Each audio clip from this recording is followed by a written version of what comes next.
The diner was loud in the way cheap places usually were. Clattering plates, forced laughter, music playing just a little too loudly from old speakers. Most people kept their heads down, ate quickly, and left. Not tonight. A bully gangster had turned the place into his personal stage. He sat in the center booth, boots on the seat, gold chains resting on his chest, voice booming as his crew laughed at everything he said. Every order came late, every server looked nervous. This was his territory, at least, that's what he believed. The door opened quietly. A tall, broad-shouldered man stepped inside. No flashy clothes. No bodyguards. No attitude. Just calm. The man glanced around once, took in the room, and chose a corner table. His movements were slow, deliberate. The kind of slow that didn't ask for permission. It was Steven Seagal, but no one here recognized him. The gangster did. Or at least, he noticed something. "Yo!" the gangster called out, loud enough for the entire diner to hear. "Why you sittin' all serious like that, old man?" A few people chuckled nervously. Steven didn't respond. He picked up the menu, eyes calm, unreadable. The gangster smirked. "I'm talking to you," he said, standing now, walking over slowly. "You deaf? Or just scared?" Steven looked up. Not angry. Not afraid. Just calm. That made the gangster uncomfortable. He leaned in closer. "You don't belong here, man. This ain't a place for people like you." Steven gently closed the menu and set it on the table. "I'm just here to eat," he said quietly. The words were simple. Polite. The gangster laughed loudly and slapped the table. "Hear that? He thinks he's normal." His crew laughed. Phones came out. Someone started recording. The gangster reached out and flicked the menu off Steven's table, sending it to the floor. "Pick it up," he said. "Show some respect." The diner went silent. Steven didn't move. Not yet. A strange tension filled the room, the kind you feel right before something irreversible happens. Some people sensed it. Most didn't. The gangster mistook stillness for weakness. Big mistake. Because what he didn't know, what no one there knew yet, was simple. He hadn't just humiliated a quiet stranger. He had just chosen the wrong man to test. And the night was only beginning. The menu lay on the floor between them, stained with grease and footprints. No one moved to pick it up. The gangster smiled, enjoying the silence he had created. Power, to him, was measured by how uncomfortable he could make a room feel. And right now, everyone was uncomfortable. "Come on," he said, tapping the table with his knuckles. "I said pick it up." Steven Seagal didn't look at the menu. He didn't look at the gangster's crew either. His eyes stayed calm, steady, locked on the man standing in front of him. "I'm not here to cause trouble," Steven Seagal said evenly. "I just want a meal." That tone, respectful, controlled, unafraid, made something snap inside the gangster. He scoffed. "You hear that? This guy thinks he's got options." One of his crew members laughed and dragged a chair closer, scraping it loudly across the floor. Another blocked the exit. The message was clear. No one was leaving until the gangster decided they could. A waitress hovered behind the counter, frozen, hands shaking.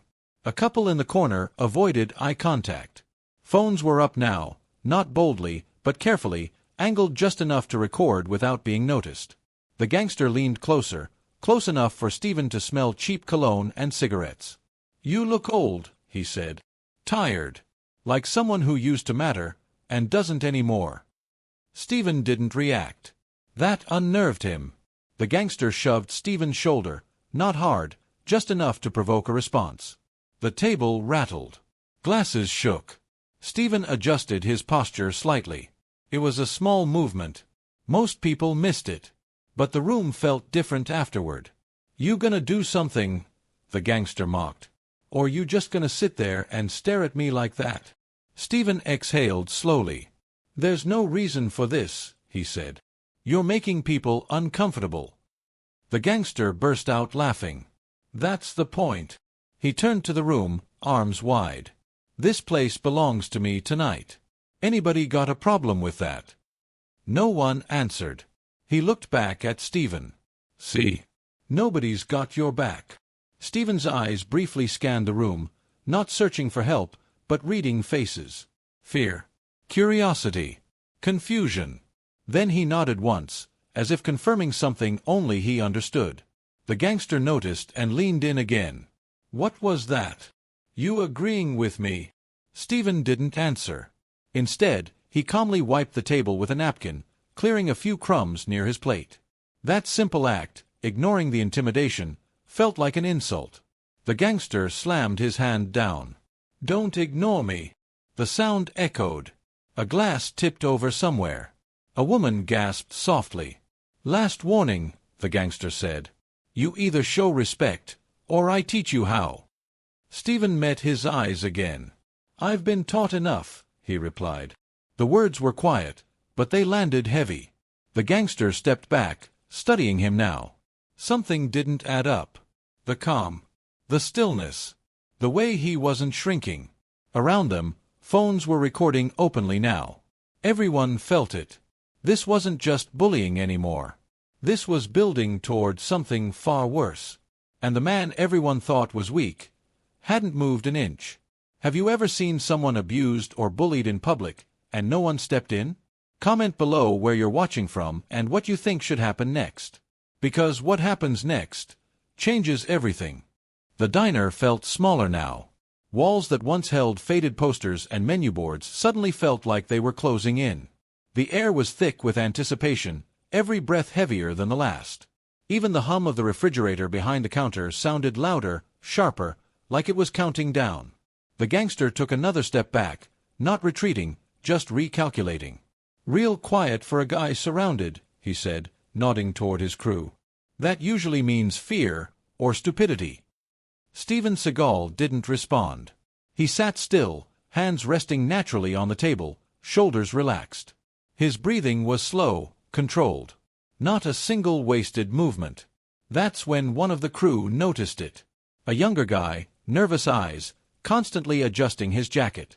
His gaze dropped to Steven's hands, then to his posture, then back to his face. Something felt off. "Boss," the kid muttered under his breath, "maybe we—" The gangster shot him a look. "You got something to say?" The kid swallowed and shook his head. "Nah." But he kept watching Steven. The gangster turned his attention back to the table. "I gave you a chance," he said. "You chose disrespect." He snapped his fingers. Two men moved in closer, one on either side of Steven. Chairs scraped. Someone knocked over a bottle near the counter. The waitress backed away completely now, disappearing into the kitchen. A man near the window whispered, "This is going too far." His friend pulled him back into his seat. "Don't get involved." Phones were shaking now. People weren't filming for entertainment anymore. They were filming because they sensed danger, because they wanted proof if something terrible happened. One of the crew leaned down close to Steven's ear. "You should have picked up the menu," he sneered. Steven tilted his head slightly, not away, not toward, just enough to create space. "Step back," he said calmly. The crew member laughed and shoved him again, harder this time. The table slid an inch. Steven's chair legs adjusted against the floor with a soft scrape. That sound, subtle, precise, cut through the noise. The gangster noticed. "Hold up," he said, raising a hand. His eyes narrowed as he studied Steven more carefully now. The way his spine stayed straight. The way his shoulders never tensed. The way his eyes never darted. "You military or something?" he asked. Steven met his gaze. "I mind my own business." The gangster chuckled. "That's not an answer." He nodded toward the kid in the jacket. "Show him what happens when someone ignores me." The kid hesitated, just for half a second. That hesitation said everything.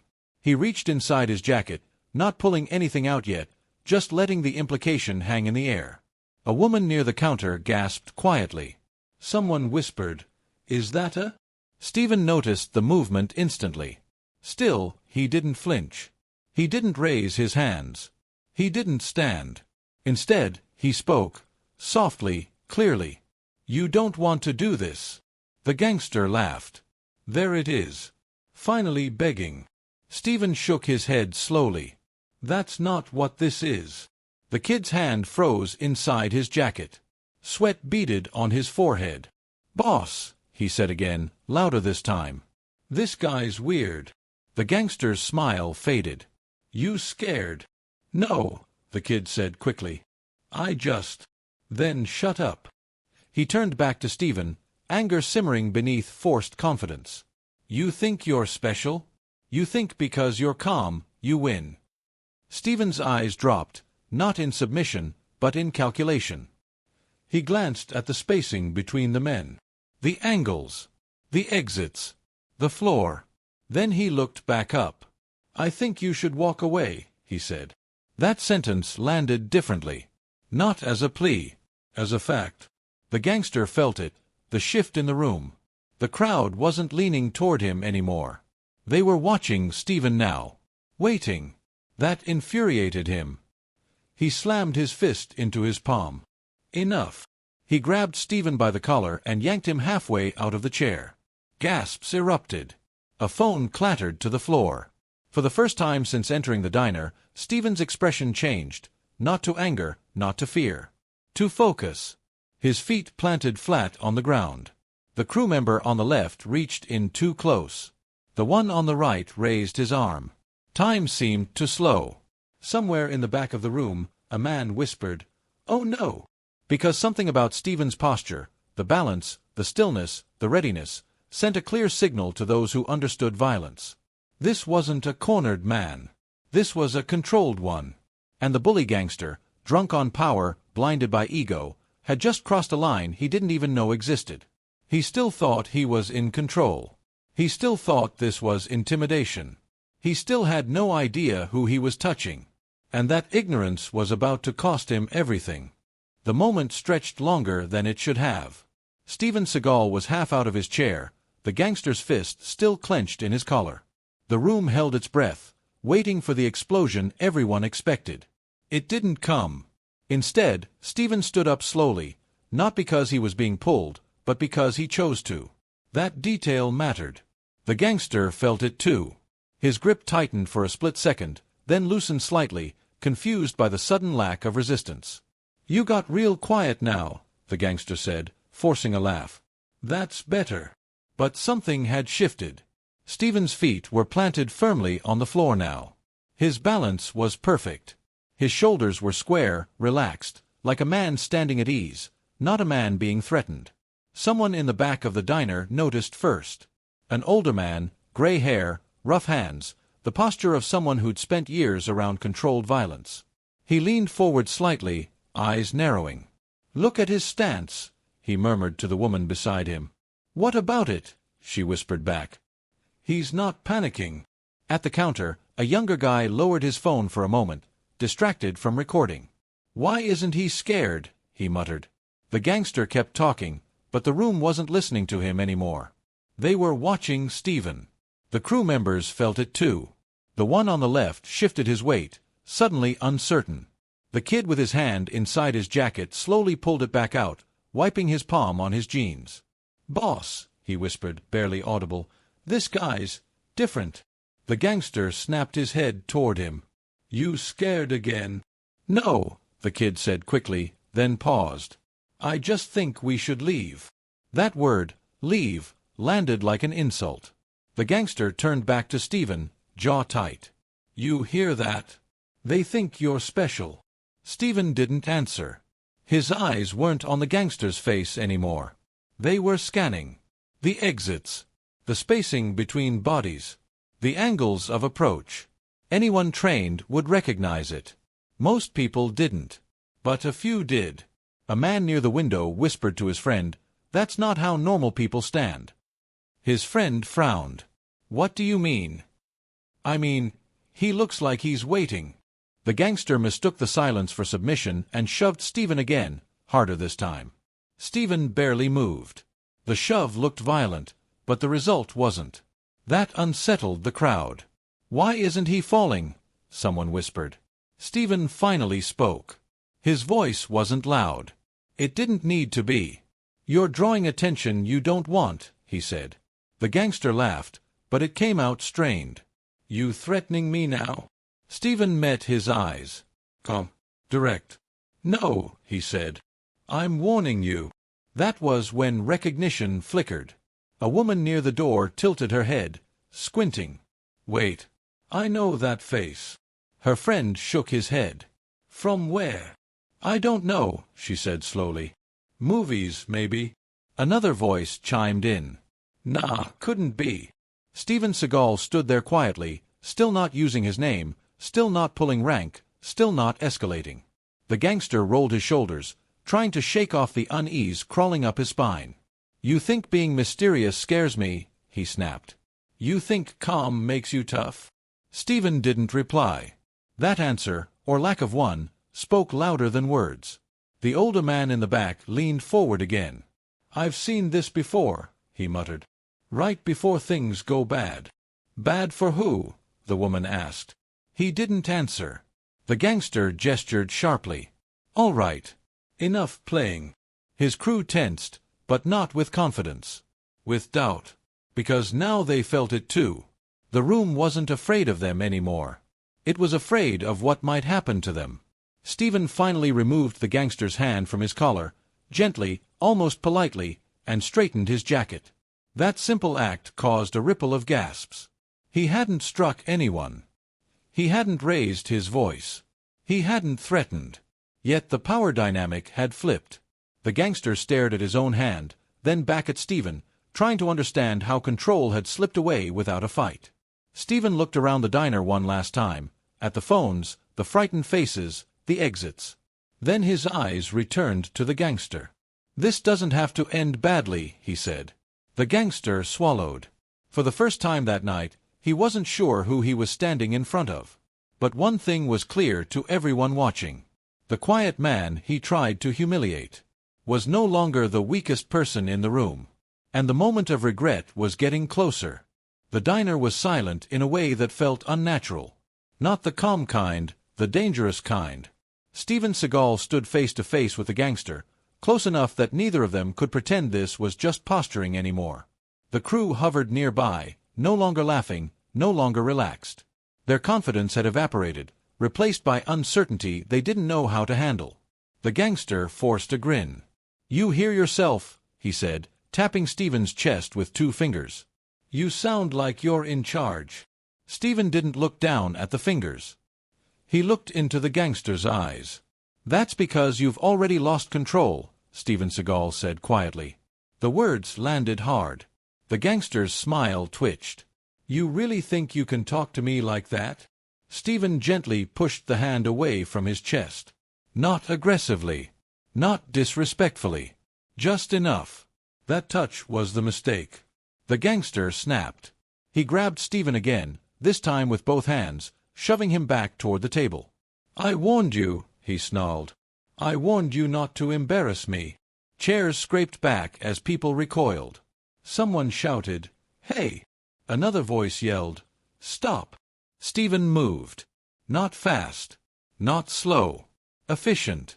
In one smooth motion, he stepped inside the gangster's balance, twisted his wrist just enough to break leverage, and shifted his weight. There was a sharp intake of breath from the crowd. The gangster stumbled forward, not thrown, not slammed, redirected. His own momentum betrayed him.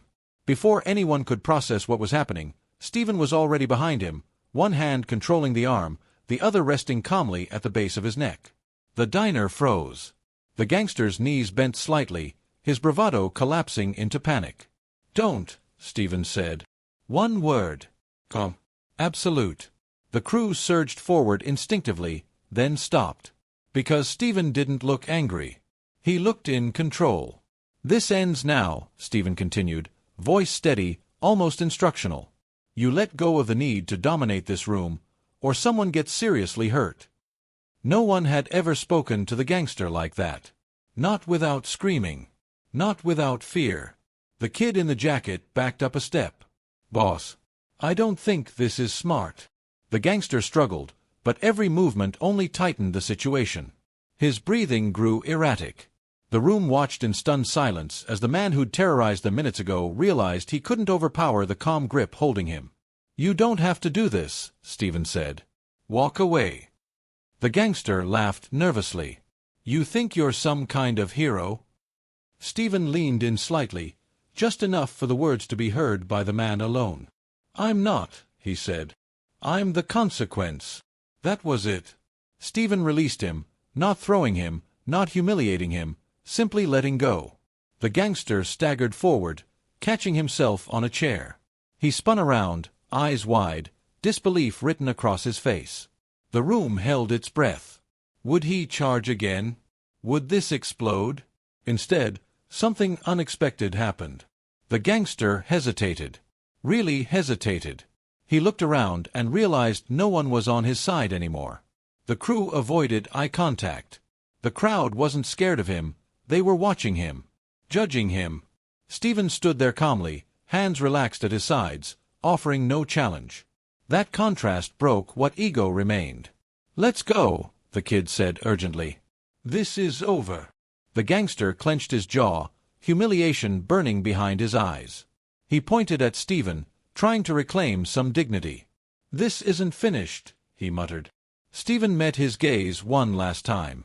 "It is," he replied. The crew backed away. Slowly, carefully. The door opened. Cold night air rushed in. And just like that, the man who had owned the diner minutes ago left in silence, stripped of power without a single punch thrown. The room stayed frozen long after the door shut. Then the whispers began. "Did you see that? How did he do that? Who is that guy?" Steven returned to his table, straightened the chair, and sat down as if nothing had happened. The waitress emerged slowly from the kitchen, eyes wide. "Sir, are you okay?" Steven nodded. "I'm fine." Around him, phones buzzed. Uploads. Messages. Clips spreading. The turning point had passed.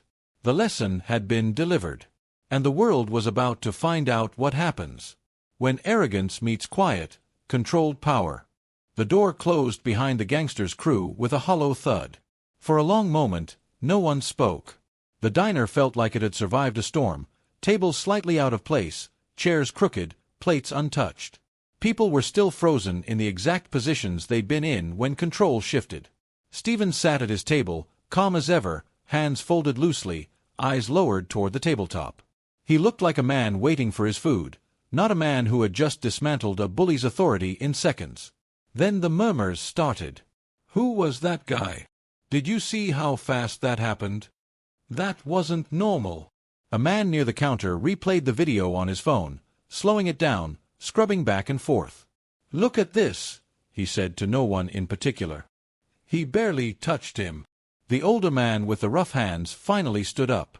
He walked a few steps closer, studying Steven with a look that mixed respect and certainty. "I knew it," he muttered. "I knew it the moment he stood up." A woman beside him frowned. "Knew what?" "That man's trained," he said. "Not bar-fight trained. Disciplined. The kind that doesn't panic." The waitress approached Steven cautiously, her voice soft. "Sir, are you sure you don't want me to call someone? The police?" Steven looked up and gave a small, reassuring nod. "If they come, that's fine." That answer, calm, cooperative, only deepened the curiosity spreading through the room. Another diner leaned closer to his friend. "He didn't even look proud." "Yeah," the friend replied. "He looked disappointed." That's when it happened. The woman near the door gasped softly, staring at Steven's face, then at her phone. "Oh my God!" she whispered. "What?" someone asked. Her eyes widened. "It is him." A ripple passed through the room. "Him who?" She turned her phone around, showing a paused image, a movie still, years old, unmistakable. "That's Steven Seagal." Silence fell again, but this time it was different. Disbelief. Recognition. Shock. "No way. Seriously. That's him. The actor." The older man let out a slow breath. "That explains everything." Phones lifted again, not to capture a fight now, but to confirm reality. People searched names, faces, clips. The whispers grew louder. He didn't even say who he was. He could have ended that guy the second it started. He didn't. Steven heard it all. He didn't correct anyone. He didn't confirm anything either. He simply sat there, calm as before. A police siren wailed faintly in the distance, then closer.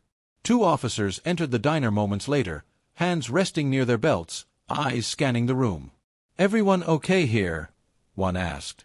People spoke at once. "That guy. He was causing trouble. But he's gone." The officer raised a hand. One at a time. The older man stepped forward. "There was an altercation. But it's over. No one's hurt." The officer's eyes landed on Steven. He paused. Looked again. His posture changed. "Sir," he said carefully. Steven stood up slowly. "Yes." The officer's expression shifted from authority to recognition. "You're Steven Seagal." Steven gave a small nod. "That's my name." The room erupted in quiet disbelief. The officer cleared his throat. "We received multiple calls. Reports of a disturbance." Steven gestured gently around the room. "It's resolved." The officer looked at the scattered chairs, the shaken patrons, then back at Steven. "Do you want to press charges?" Steven shook his head. "No." That answer stunned the room more than anything else. "No," the waitress repeated. "He embarrassed himself enough," Steven said calmly. "There's no need to add to it." The officers exchanged a glance, then nodded. "Understood." They took statements, reviewed footage, and left without incident. When the door closed again, the diner exhaled. Someone clapped, a single, hesitant clap. Then another. Soon, quiet applause filled the room. Not loud. Not celebratory. Respectful. Steven raised a hand slightly, stopping it. "Please," he said. "Let's just eat." People laughed softly, tension breaking at last. As Steven sat back down, phones buzzed again, not with fear this time, but with headlines forming, clips spreading, curiosity exploding online. The truth was out. Not because Steven announced it, but because his restraint made people look closer. And by morning, the world would be talking, not about violence, but about the rare kind of strength that never needs to prove itself. By the time the sun rose the next morning, the internet had already decided. The video was everywhere. Clips from different angles stitched together by strangers who had been in the diner. Slow-motion breakdowns. Comment sections filled with disbelief, admiration, and one repeating phrase. "That man never lost control." News blogs picked it up first. Then reaction channels. Then mainstream pages hungry for a story that felt raw and real. Bully gangster humiliates Steven Seagal, instantly regrets it. But the headline didn't tell the full story. People weren't sharing the clip because of the confrontation. They were sharing it because of what didn't happen. No punches thrown. No rage. No ego. Just restraint. Online, debates exploded. Why didn't the gangster recognize him? Why didn't Steven say who he was? That's real confidence. Martial artists broke down the footage frame by frame, pointing out the subtle shifts in balance, the efficient control, the absence of wasted movement. Psychologists weighed in too. "This is a textbook example of emotional discipline," one wrote. "True power isn't loud." Meanwhile, the gangster's name surfaced for all the wrong reasons. Past incidents came back into focus. Old videos. Old complaints. Patterns people had ignored until now. Within days, charges were filed for unrelated cases that had suddenly gained attention. Associates distanced themselves. His reputation, built on fear, collapsed under the weight of public scrutiny. No dramatic arrest video went viral. Just silence. On the other side of the story, Steven Seagal said very little. When reporters reached out, he declined interviews. When talk shows called, he passed. But one short message appeared on his official page. "Strength is knowing when not to fight. Respect is treating people as equals. Choose calm." That message spread almost as fast as the video. People began sharing their own stories in the comments. "I was bullied at work and stayed calm. I lost my temper once. This made me rethink everything. My kids watched this with me. Teachers played the clip in classrooms. Coaches referenced it in locker rooms. Parents showed it to their children. The diner owner framed a still image from the video and hung it near the entrance, not of the confrontation, but of Steven sitting calmly at the table afterward. Underneath it, a small sign read, "Respect is served here." Weeks later, the diner returned to normal. Laughter came back. Music played. Plates clattered. But something had changed. People remembered. They remembered how easily power could flip. How quickly arrogance could collapse. How calm could be louder than violence. And Steven? He moved on quietly. No victory tour. No bragging. No speeches. Just another lesson delivered without raising his voice. Because the most dangerous people in the room aren't the loudest ones. They're the ones who don't need to prove anything at all. If you believe true power is calm, discipline, and respect, type respect in the comments. And subscribe for more powerful fictional stories where arrogance meets its match. And humility wins every time.